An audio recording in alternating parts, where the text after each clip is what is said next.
crise sanitaire, les trois années que nous venons de vivre, les efforts considérables d'innovation, de recherche, qui nécessitent l'expérimentation médicale en temps réel, de manière très réactive pour obtenir un résultat le plus rapidement possible, ont démontré l'importance de la recherche clinique de manière générale.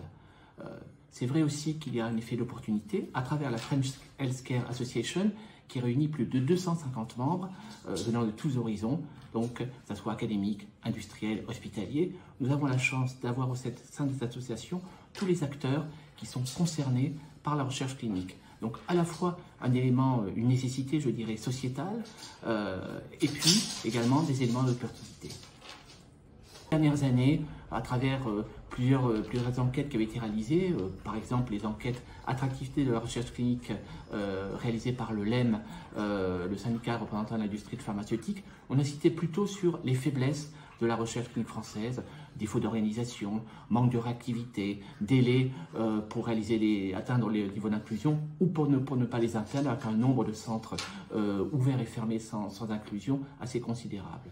Aujourd'hui, on doit considérer avec satisfaction que les choses ont évolué. Quelques exemples.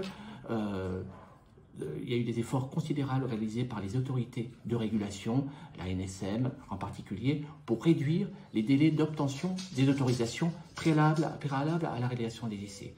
Deuxième élément, mise en place de conventions dites uniques pour les essais cliniques à promotion industrielle, des essais qui sont multicentriques.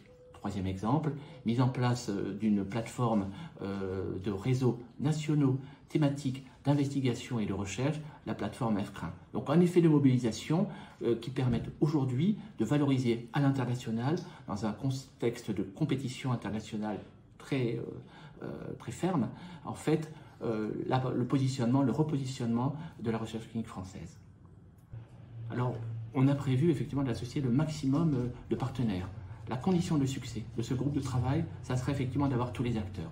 Aujourd'hui, nous les avons. Nous avons eu effectivement des retours très positifs, que ce soit de tous les ministères qui sont impliqués, que ce soit des industriels, France Biotech, le LEM, le SNITEM, également d'acteurs académiques, Unicancer par exemple.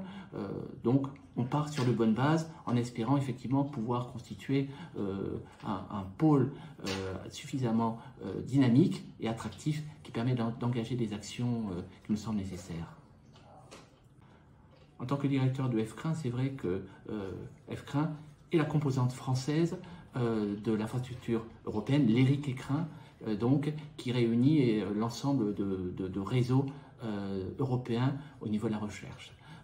Le deuxième élément, toute modestie mise à part, je ne suis qu'un des initiateurs de cette action et du groupe de travail auquel ont été associés également Denis Comet et Christophe Clément de l'AFCRO, et avec l'aide très efficace de Johanna Lerfel, la déléguée générale de la French Healthcare Association.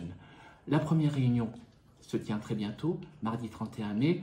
Le premier élément et la première action, ça sera de faire un premier bilan, un panorama, d'abord de la situation, le contexte, mais également des actions qui ont été entreprises. À titre personnel, j'ai été impliqué, voici quelques années, avec Business France, dans la conception d'une plaquette de promotion et d'information sur la recherche clinique française à l'international. Donc, une fois passé effectivement et avoir dressé ce bilan, ce diagnostic, avoir également envisagé les actions qui ont été entreprises à l'étranger, en particulier par exemple en Corée du Sud, nous définirons de manière collective, avec l'ensemble des partenaires, une feuille de route qui déterminera effectivement les actions à entreprendre. Je vous en dirai plus, je l'espère, très bientôt.